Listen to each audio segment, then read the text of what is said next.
I'm E.G. Marshall. Age feels that youth is not yet mature enough for responsibility. Youth feels that age has passed its prime. The parents insist they had given too much. The children declare it was never enough. In this matter, as in so many others, the definitive word belongs to Shakespeare. How sharper than a serpent's tooth it is to have a thankless child. He must not stay here. Rachel, I cannot believe that you are saying this. He cannot stay here. But he is sick. He will die if we send him away. He must. He can't stay. Why not? Because he wants to kill us. He? This sick, weak, frightened... I tell you, a ravenous beast has come in here in the shape of this young man. Rachel, you are saying that he is some sort of demon in disguise? Is that what you're saying? No, I'm not saying any more. I may have said too much already.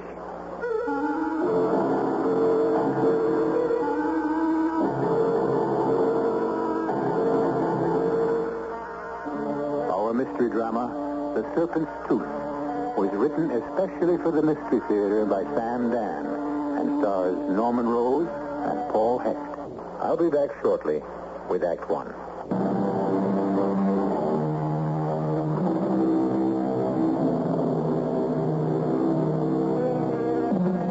Vienna, during the first decade of the 20th century, just a few years away from the First World War and the firestorm that would destroy the empire. Vienna, a doomed city, but you'd never know it. Even Paris didn't shine as bright as Vienna, which had become the first city of the arts. And the stars of Vienna, Mahler, Schnitzler, Zweig, and Sigmund Freud, oh, the arts, the music, the poetry, the literature, the drama. And, of course, once you left the brightly lit boulevards, the poverty. So many people were formed in the crucible of that era in Vienna. Just a few steps further, my young friend. Salvation is in sight. Hot food, a comfortable fire, a snug, warm bed. You will not die tonight, my boy. Oh, careful, don't stumble. Here, let me hold your arm. Just a few more steps. All right, come. In you go. There you see. Don't you feel better already? Come, stand by the stove. Warm yourself. Jacob. Oh, hello, my dear. Good Sabbath. Good Sabbath? Who is He is our guest. Our Sabbath guest. Well, my boy, you feel better? How would you like to wash up? Straight ahead through that door. You see, we have a bathroom. Yes, my boy, we have inside plumbing. Now, just go ahead and refresh yourself. Oh, come, don't be shy. Go ahead. Who is that? Rachel. Where did you find him? In the gutter. Obviously. Rachel, we are commanded to bring home a guest for the Sabbath. Oh, please. And he does not have to be well-dressed or respectable. But there should be limits. If he is hungry, if he is homeless... And he's going to sleep here, too. My dear, this is part of our moral, our religious obligation. Jacob, there's something about his eyes. His eyes? There's a wild, I don't know, something terrible in his eyes. Of course, it's because he's terrified. He has looked on the face of death. Now, what kind of He nonsense? is a youngster who... Youngster? He's at least 20. Well, you see, he had decided to die. What are you talking You about? know how children are. He's not a They child. decide that life is unbearable, and so, well, they lie down and die. And that is what he did, right there in the street.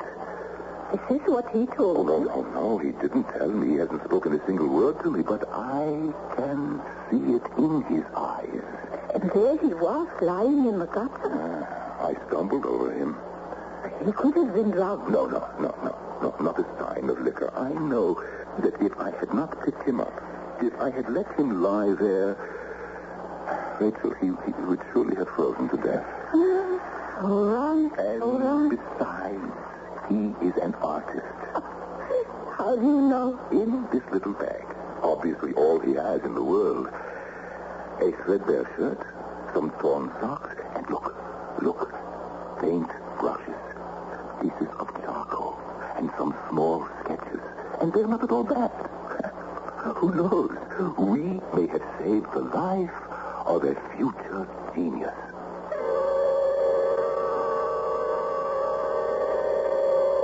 We don't even know your name. Everybody calls me Addy. Mm-hmm. You have a surname? What do you want to know that for? Oh, it's not really important. Didn't Shakespeare say, what's in a name? Shakespeare.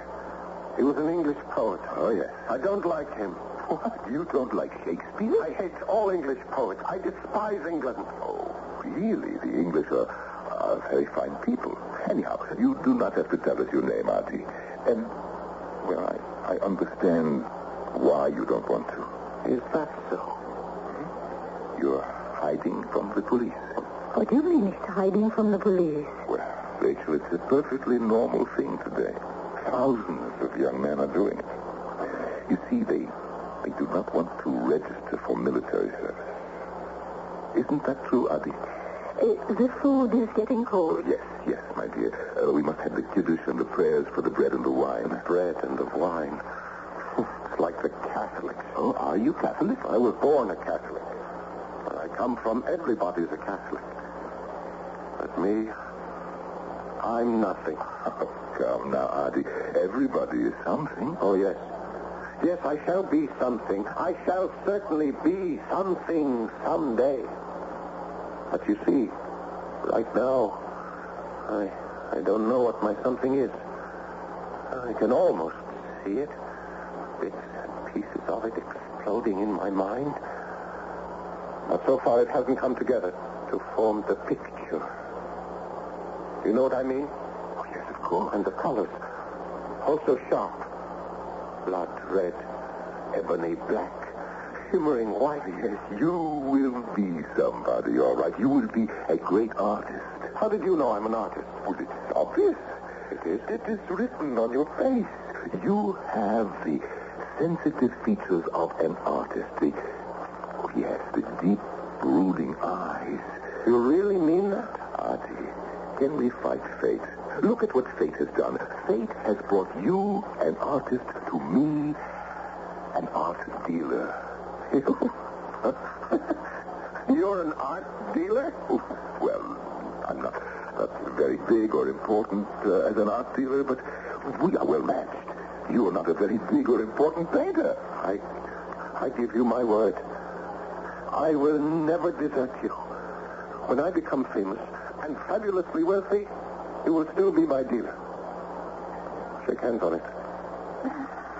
The soup is getting cold.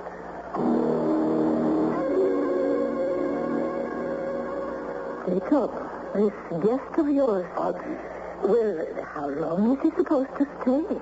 Oh, well, He's still asleep. What do you mean he's still asleep? You left the house this morning, he was still asleep. The morning was gone, he was still asleep. Here it is getting dark, and he hasn't wakened yet. Well, the poor boy. Keep away. What? Keep away from me. I know who you are. I know all of you. What? What is Yes, this goes on all day. Keep away. He has nightmares. Although I don't know if he's really asleep. I looked into the room. He was sitting on the bed.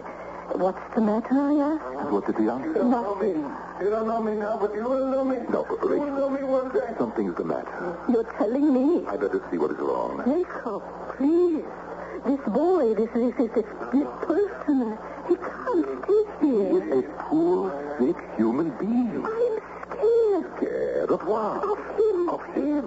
Of this pathetic, skinny, consumptive-looking... Jacob, I'm frightened. I swear to you one day I'll do something. He is delirious. Jacob, don't be impatient with me. But I'm terrified. Of what? Of something about him. Something in his eyes. Oh, he needs help, Rachel. He is a child of God. He needs help. I see. Adi. I see the skull.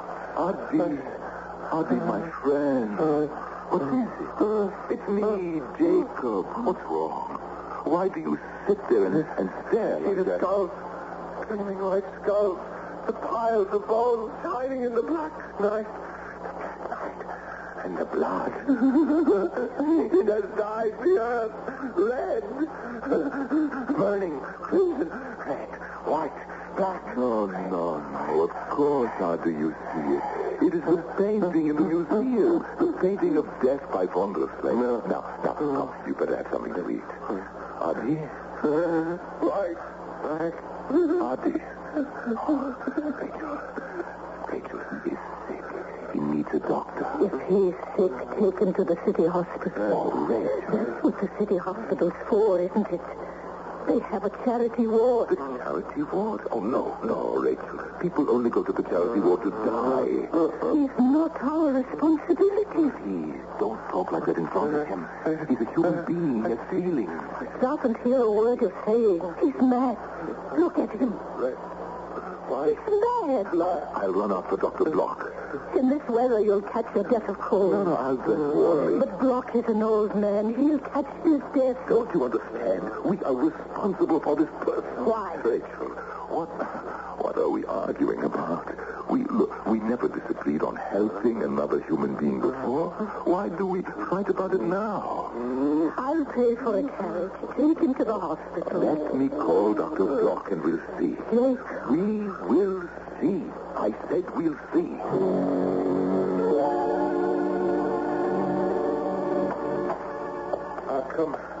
Come in, Dr. Block.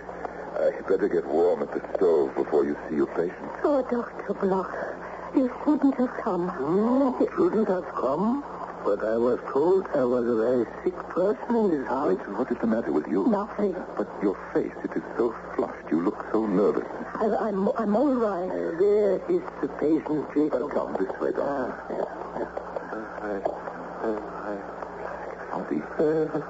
Adi? Here is Dr. Block. That's his name? Adi? Yes, Doctor. He's a fine-looking boy. Very sick, I can tell you that right now. But a fine-looking boy. He has the face of an artist, an intellectual, fine-looking boy. Doctor, what is wrong with him? What is wrong with him? Well, it depends on which doctor you ask. You look at that pale skin with the flush just underneath, the rapid breathing.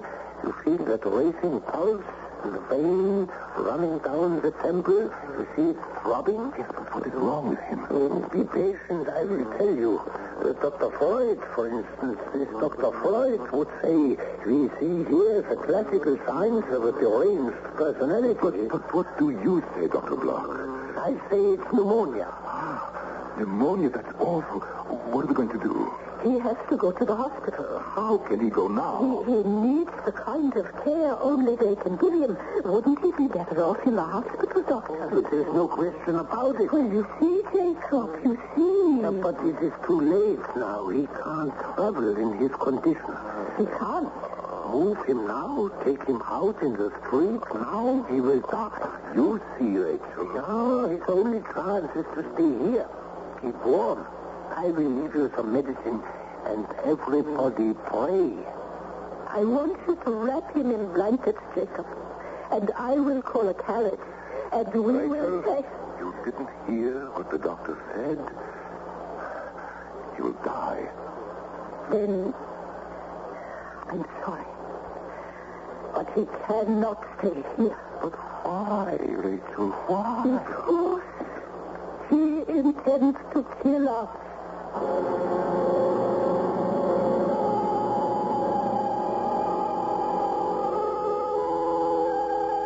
She's a good woman. She's kindly, warm-hearted, and hospitable. And you could feel the distress in her voice as she spoke those words that sounded so harsh, so alien to her nature. To turn that young man out into the street would, in fact, be a sentence of death. And yet, she could bring herself to pronounce it. But what does she know? Why is she so convinced that their Sabbath guest is a murderer? Well, the second act will soon be with us.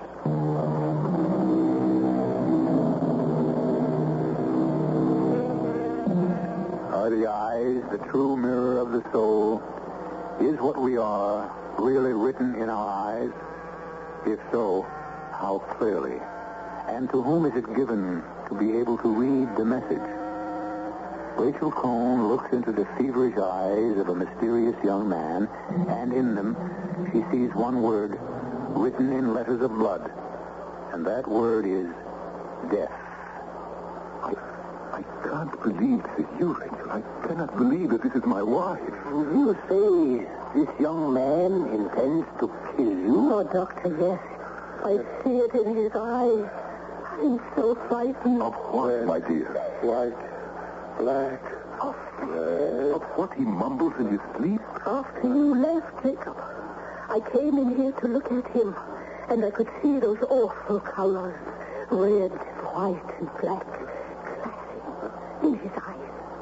And I ran from the room. I sat down in a chair, and I fell asleep. And I had a nightmare. And those colors were suffocating me. And then you came. You came back with the doctor. He has been working very hard, Dr. Oh, quiet, quiet. The young man seems to be waking up. Oh, Dr. Bloch here. I must not die till my work is done.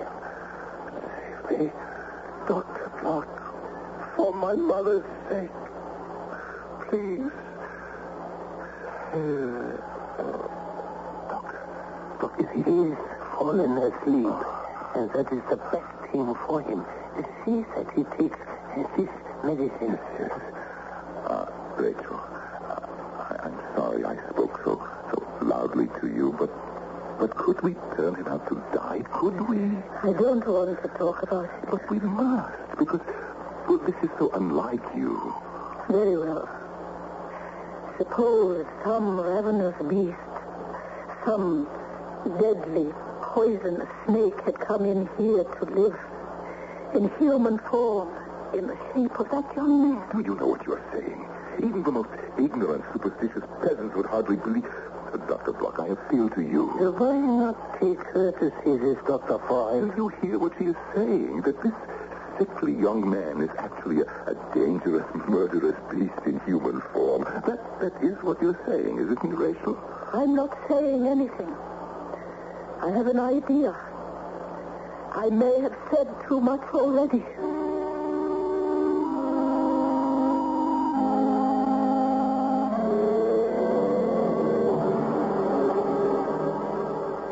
You're up, I see. Yes.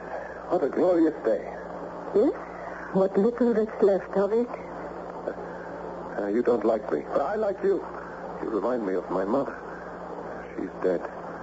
You have the same rich, dark hair, the same luminous eyes. What are you staring at? Nothing. You are. You're staring into my eyes. What do you see in my eyes? Now? I see nothing. Yes. Just like my mother.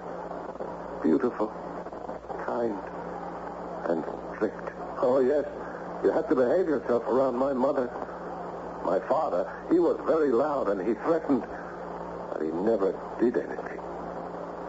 My mother, she knew just how to punish you if you deserved it.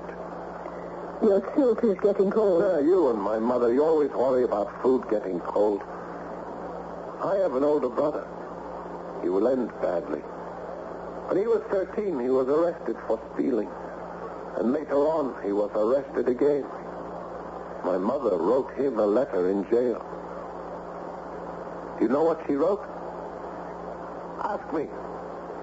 What did you write? She wrote, "So you are even a failure as a thief. The only thing left for you to do is hang yourself." I cannot believe that a mother could have written such a letter. You're right. She didn't. I wrote it, and I forged her signature. You two seem to be getting on famously. Surprise and congratulations. Adi, I sold one of your sketches. What? Which one? The one that looks like a picture postcard of the opera house. Oh. 10 kroner. Look, here. 10 kroner. 10 kroner. Take your commission. Oh, no. I'm waiting for the big ones. Rachel, you see these 10 kroner? Look at them as the advance guard of an army of 10 million kroner. Congratulations. Rachel, this young man is a fine artist. And you can turn out scores of these little watercolors, even in bed while you're getting better. I don't like small sketches. Oh, yes, but they're very popular. What do the masses know? The ignorant masses. People have to be taught. People have to be whipped. Oh, Happy, you don't mean that. I have decided not to paint anymore. What is this? Here you stand at the threshold of your great success and you say... No more. But you can make a good deal of money. I despise money. Money is the enemy of the creative artist. You will need money to go to art school. I have been refused admission. What? No, that's impossible. The list of all those who would not qualify was posted, and my name led all the rest. Oh, well, that is... I'm sure that is a mistake. You have a fine potential. Yes, it is a mistake. And they will pay for that mistake. All those fine gentlemen, all those stupid, evil gentlemen, I shall pay them back. I shall have my revenge. Yes, of course. Pay them back by becoming famous and successful. That is the better of them. I have given up painting to be an architect. An architect? The architect shapes the city. Show me the house that man builds, and I will tell you who man is. Yes. Far be it from me to discourage you, Artie, but that requires money. Money? How much money? Oh, hundreds, no, thousands of kroner. How many thousand? How many thousand? 5,000. Oh. Well, I would suppose 5,000. I can raise 5,000. You can raise 5,000 kroner? Why, at 10 kroner a sketch, you would have to paint 500. No, I can have the money by Saturday. You say you can raise 5,000 kroner by Saturday? Yes. How? I shall buy a winning lottery ticket. What do you mean you'll buy a winning lottery ticket? Isn't the winning ticket worth 5,000 kroner? But hundreds of thousands of people buy those tickets. It's no concern of mine. But what chances of winning are only one in maybe a million? I shall win. What makes you so sure? Because I was born to win. I shall become the most famous architect in the world. It is my destiny.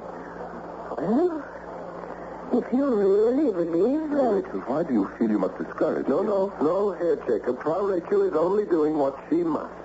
She is fulfilling woman's purpose, which is to weaken man's resolve. Artie, I wouldn't exactly say that... Women, even the angels and the saints, even women like my mother and Frau Rachel seek to turn man's face from danger, from life as it should be lived. Well, so you really believe that you will win the lottery? If the money is needed to achieve my destiny, then I shall win. All right.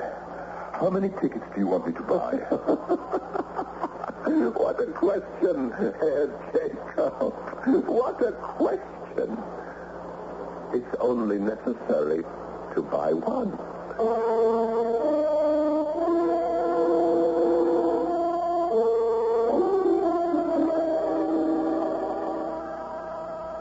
It's time for your medicine. Thank you, Frau Rachel.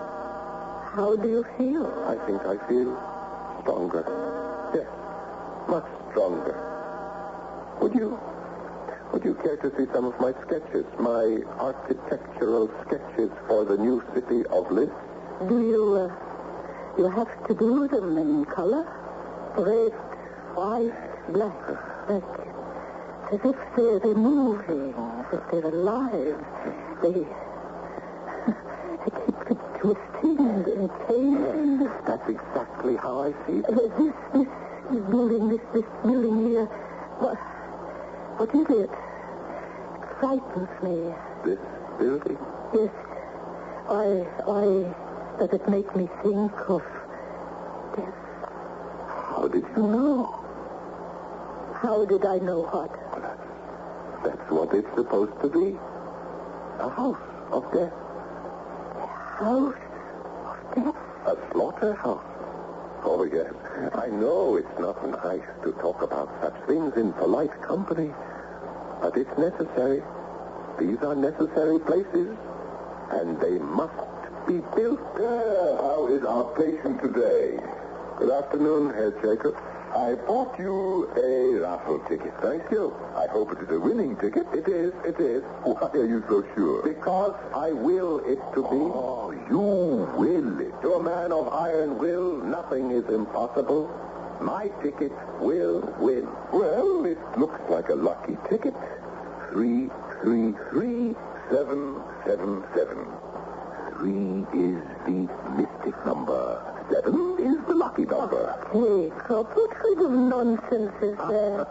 It is harmless nonsense, Rachel. Well, come and have your supper before... I know. Before it gets cold.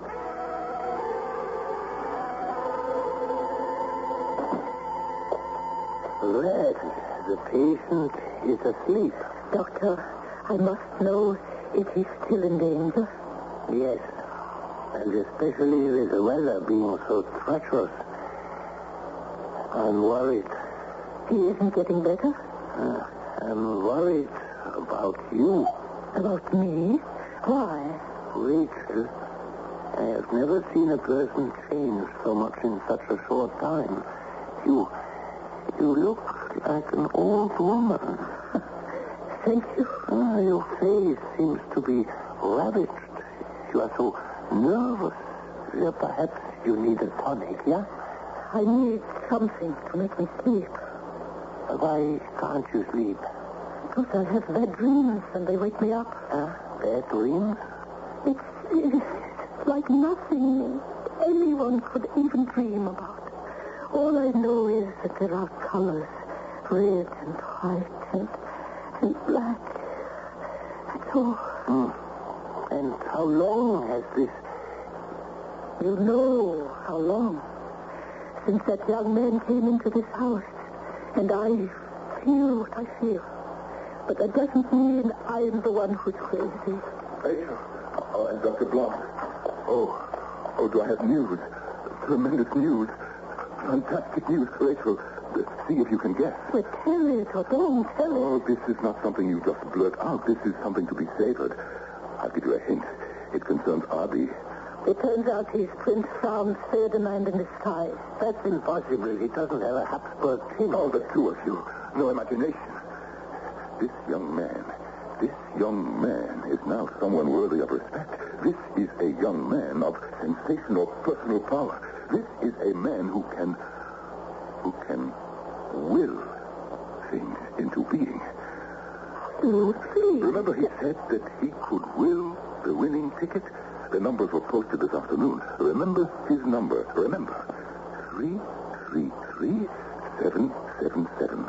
That number is worth 5,000 kroner, just as he predicted, just as he willed it.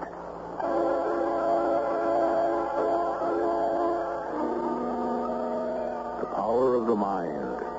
How do you account for it? So the rational people among us have the solution. Either the wheel was fixed or it was a coincidence. And then, of course, we have the other alternative, which seeks the psychic solution. Well, when I return shortly with Act 3, I promise you an answer.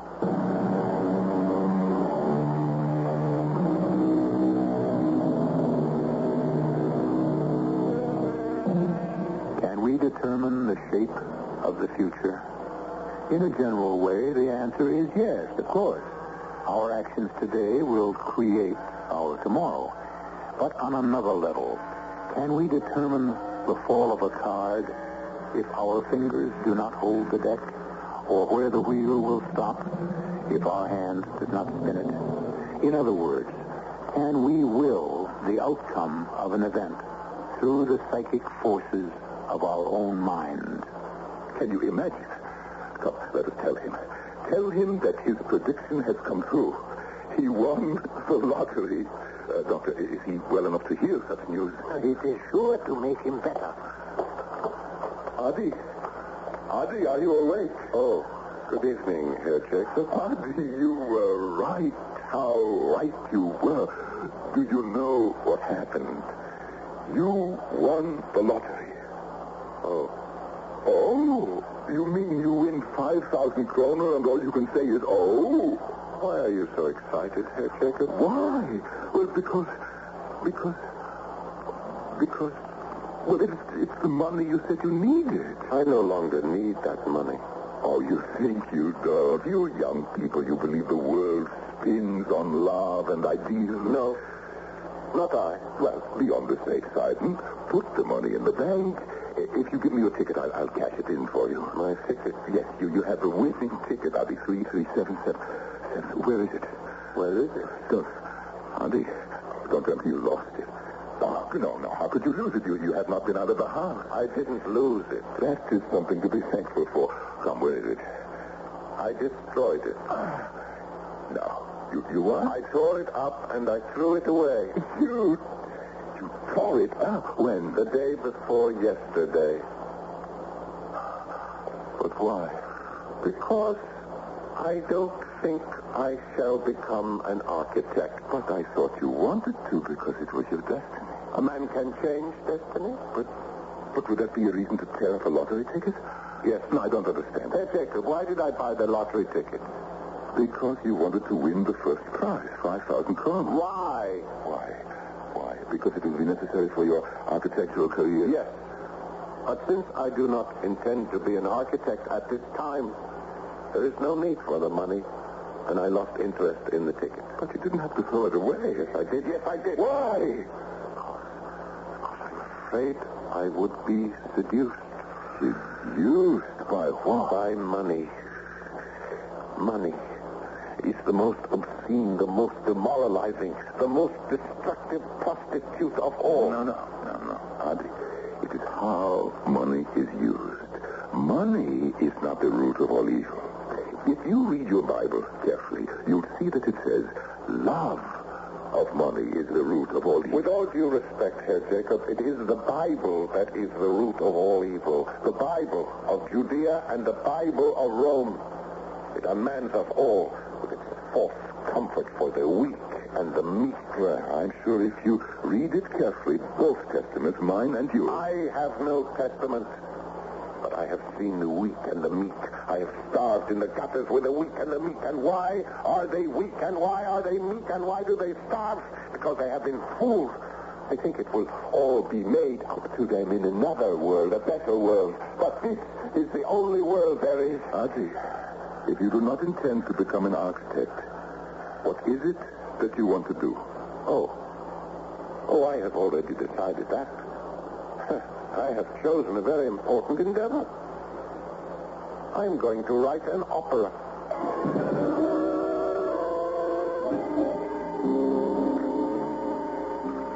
How long, Rachel? These tiny cakes, they are delicious, Rachel. They have never been so... Don't change the subject. How long? Well, the boy is sick. How many times must you be told he is not a boy? If you do not believe that he is sick, just ask Dr. Bloch. Yes.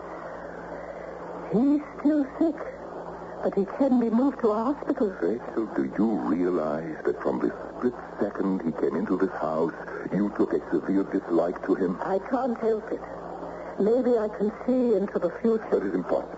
But these terrible colors, red, black, and white. What is so terrible about red, black, and white? I see them in his eyes. Imagination, pure and simple. I'm saying he has some kind of power. Give me an example. If you want to talk about it, let's really talk about it. It's my fault. What are you saying? I was never able to give you what you wanted more than anything else in the world. A son. Rachel. And so you look for that son. Everywhere. In every young man. No. We have to talk about it, Jacob. You need a child to love, to teach. But Rachel... Please, don't make this any more difficult for me than it is now. I know what you see in him. Brilliance, yes. But I see something else. Evil. I can't help myself. Rachel, he has enthusiasm, such fire, such raw energy, but such confusion. He needs to be directed. I want to direct him. Oh, I can help him, Rachel. Jacob, let me say this. Just this. And I shall never again say another word against him. A snake. Oh, please. A deadly, poisonous snake. Somehow trapped in the bitter winter cold. And it becomes dormant. But warm it. And feed it. And its eyes open. Oh, I cannot permit you to... And you think you have won him over with your kindness. But he is a snake. It's not his fault. And sooner or later, when he has enough strength to strike, he obeys the urging of his very own nature. He must. I know what you're going to say, Jacob. But God help me. And God forgive me. This is what I see.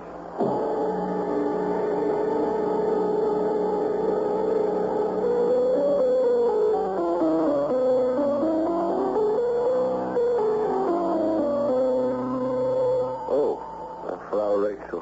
What are you doing out of bed? Well, I was feeling a bit stronger this morning. Uh-huh.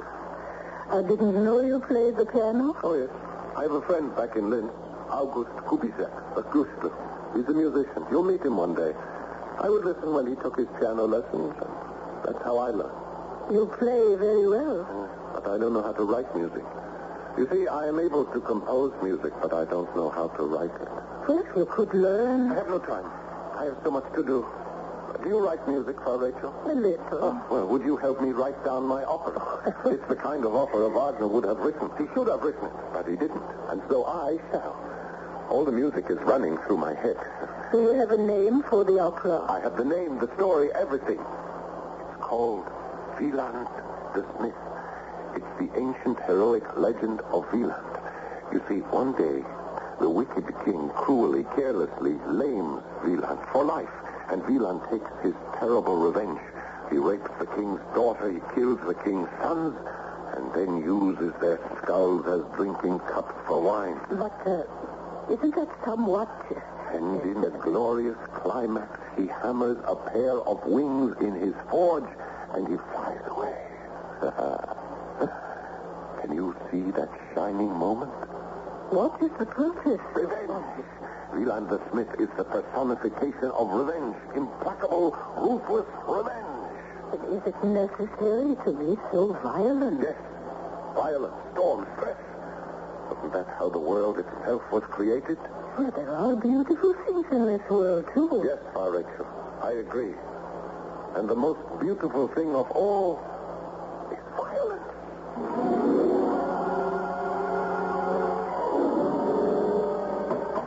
Rachel, I came as quickly as I could. Couldn't you find Dr. Bloch? No, he's with some patient somewhere. Tell me, what is wrong?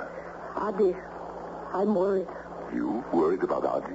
Well, perhaps I was... Well, I don't know. All day, he's sitting in his room. He doesn't say a word. He doesn't move a muscle. I speak to him. He doesn't hear. What could it be? And those colors, those colors keep throbbing in his eyes. Those terrible shades of red, white, and black. But he seemed so calm, so happy. I thought he had found himself in music, finally. And it is good music, isn't it, Rachel? But it's wild music. It has a strange power. Adi? Good afternoon, Herr Jacob. Are you all right? Yes, I'm all right. Well, you're dressed to go out. Is that why? I must go, Herr Jacob. Where? Where? My destiny leads me. And what does that mean? Your opera, shouldn't you finish? There are so many more important things in this world. But it's good, it's good. Adi, I say this only in your own best interest, but you must learn how to stick to something. I am. I'm holding on to my destiny. Who is it? After me. Into the other room, quickly. Open out that door. I'm coming.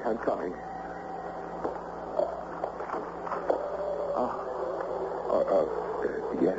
This is the home of Jacob Cohn and his wife, Rachel Cohn? Oh, yes, Inspector. Won't you come in, please? And who else lives in this house? Who else?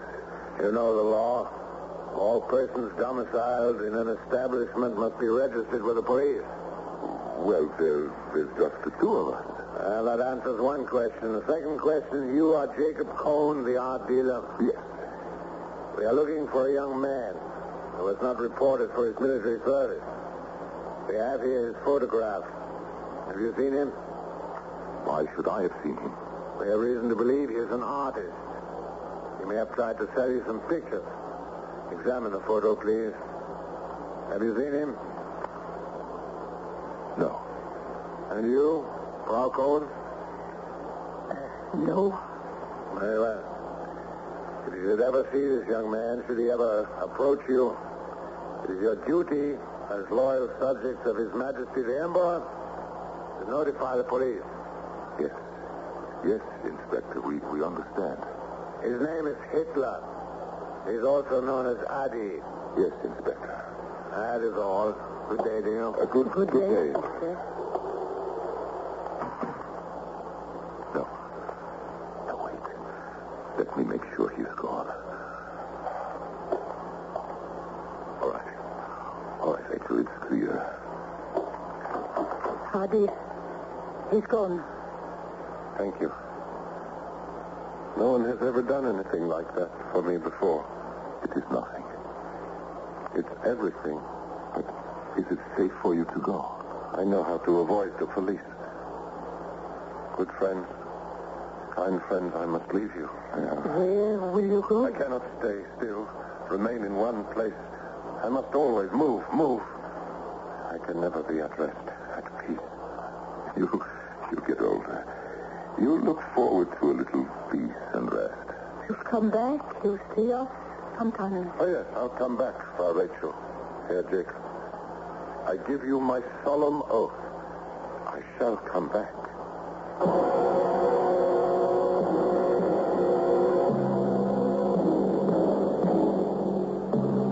And he did.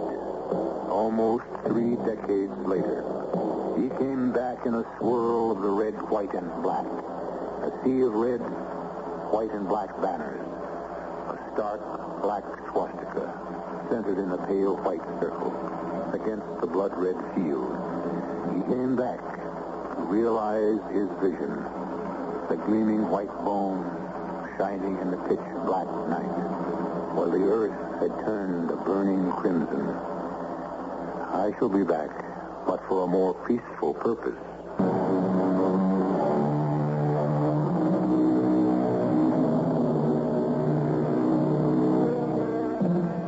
Invariably, when we present a story of someone who actually lived, we are asked, is it true? Well, we could say that truth is relative, subjective, and elusive. But that would be begging your question. And so, the answer is, yes, it's true. It's true in all of its basics and most of its facts, which is what we strive to do here 7 times each week. Our cast included Norman Rose, Paul Hecht, Ann Shepard, and Robert Dryden. The entire production was under the direction of Hyman Brown. And now, a preview of our next tale. Where am I?